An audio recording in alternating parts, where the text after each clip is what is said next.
How to fix character AI app not working.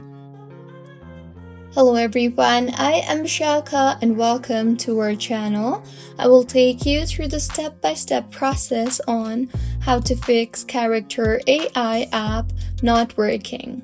Now, let's get right into the tutorial.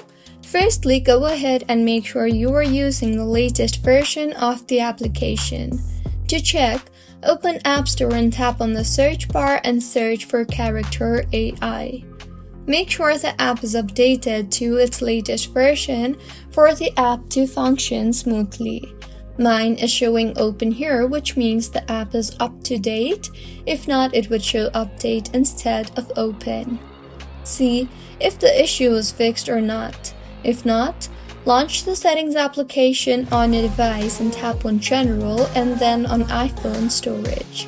Here, scroll down and find the Character AI application and tap on it.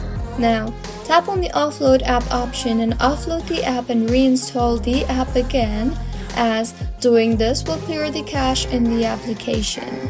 Doing this will also free up storage used by the app and will further fix the bugs in the app. So, this is how you can fix character AI app not working. If you find this tutorial helpful, please like the video and do subscribe to our channel for more contents like this. Thank you for staying with us until the end.